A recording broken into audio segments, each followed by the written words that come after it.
Class 5 class 5 प्रकृति प्रकृति page page 15 पाठ 2 मेरा परिवार मेरी प्रेरणा। मैं स्कूल से खुश होकर लौट रही थी। पर्यावरण संरक्षण पर सबसे अच्छा लेख मेरा था।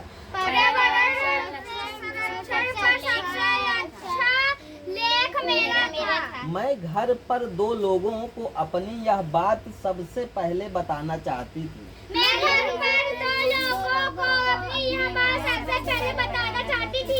एक मेरी नानी और दूसरे मेरे भैया। वे दोनों मेरी बातों से सबसे ज्यादा खुश होते हैं।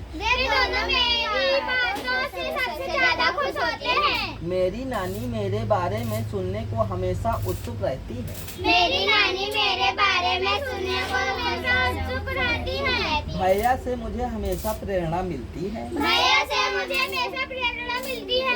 नानी के घर में उनकी देखभाल करने वाला कोई नहीं है। नानी के घर में उनकी देखभाल करने वाला कोई नहीं है। भैया की बात मानकर नानी अब हमारे साथ ही रहती है। भैया की बात मानकर नानी अब हमारे साथ ही रहती है। नानी की उम्र ज्यादा है, वह ऊंचा सुनती है और उन्हें दिखता भी कम है। नानी की उम्र ज्यादा है, वह ऊंचा सुनती है और उन्हें दिखता भी कम है। रोज सुबह पापा उनको अखबार जोर जोर से पढ़कर सुनाते हैं। रोज सुबह पापा अखबार जोर जोर से पढ़कर सुनाते हैं। इस उम्र में भी नानी तरह तरह के पकवान बनाती है। इस उम्र में भी नानी तरह तरह के पकवान बनाती है। वो बाटी चोखा भी बहुत अच्छा बनाती है। वो बाटी चोखा भी बहुत अच्छा बनाती है। माँ ने उन्हीं से बनाना सीखा। माँ ने उन्हीं से बनाना सीखा। माँ आज भी नानी से पकवान बनाने के बारे में पूछती रहती है। माँ आज भी नानी से पकवान बनाने के बारे में पूछती रहती है। नानी के साथ हम सब मजे से रहते हैं। नानी के साथ हम सब मजे से रहते हैं। चर्चा करिए।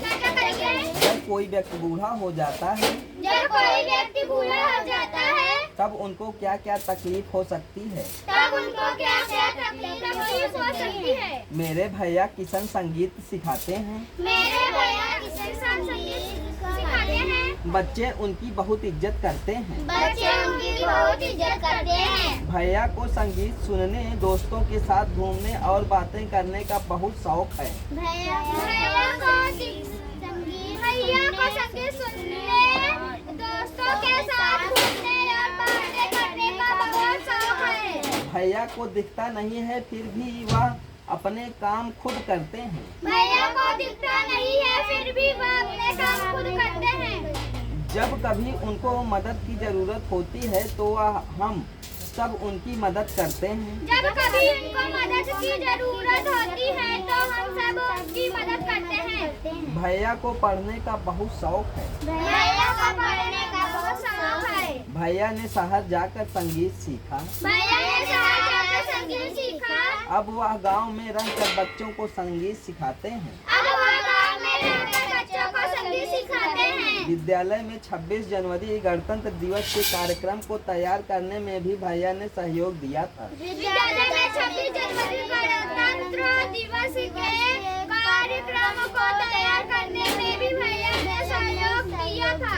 जब भी वह घर से बाहर जाते हैं, जब भी वह घर के बाहर जाते हैं, तब एक सफेद छड़ी ले जाते हैं। तब एक सफेद छड़ी ले जाते हैं। Next page. चर्चा करिए। हम उन लोगों की मदद कैसे कर सकते हैं जिन्हें दिखता नहीं है। हम उन लोगों की मदद कैसे कर सकते हैं जिन्हें दिखता नहीं है। क्या आपके परिवार में ऐसा कोई सदस्य है जो देख, बोल या सुन नहीं सकता? क्या आपके परिवार में ऐसा कोई सदस्य है जो देख, बोल या सुन नहीं सकता? आप उनकी मदद कैसे करते हैं? आप उनकी मदद कैसे करते हैं? इसे भी जानिए। इसे भी जानिए। जो लोग देख नहीं सकते, जो लोग देख नहीं सकते, उनके पढ़ने के लिए एक खास लिपि उनके पढ़ने के लिए एक खास लिपि में किताबें तैयार की जाती हैं।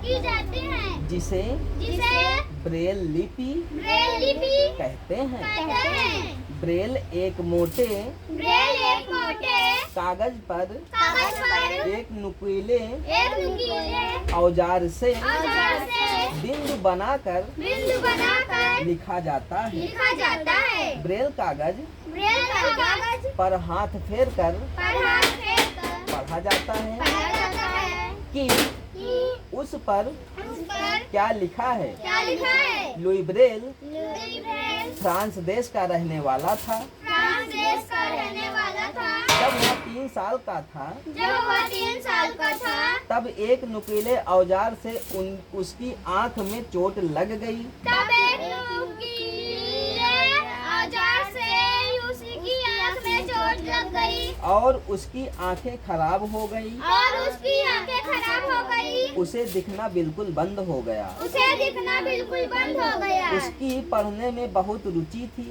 उसकी पढ़ने में बहुत रुचि थी। वह पढ़ने की तरकीबें सोचता रहता था। वह पढ़ने की तरकीबें सोचता रहता था।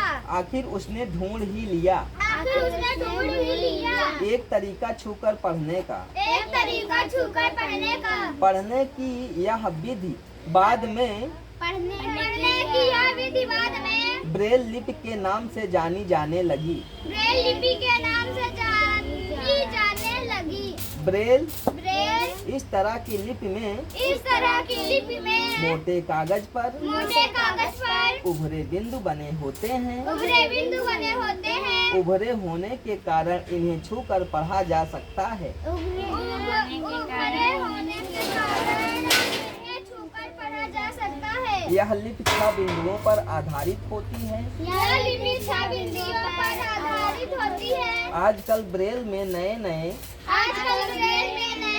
परिवर्तन हुए हैं जिससे पढ़ना लिखना और भी आसान हो गया है। और भी आसान हो गया है। ब्रेल लिपि अब कंप्यूटर के द्वारा भी लिखी जा सकती है। अब कंप्यूटर के द्वारा भी लिखी जा सकती है। और भी जानिए जो लोग सुन नहीं सकते उनके लिए सांकेतिक भाषा साइन लैंग्वेज इस्तेमाल की जाती है। सांकेतिक भाषा पर आधारित विशेष कार्यक्रम टीवी पर प्रसारित होते हैं।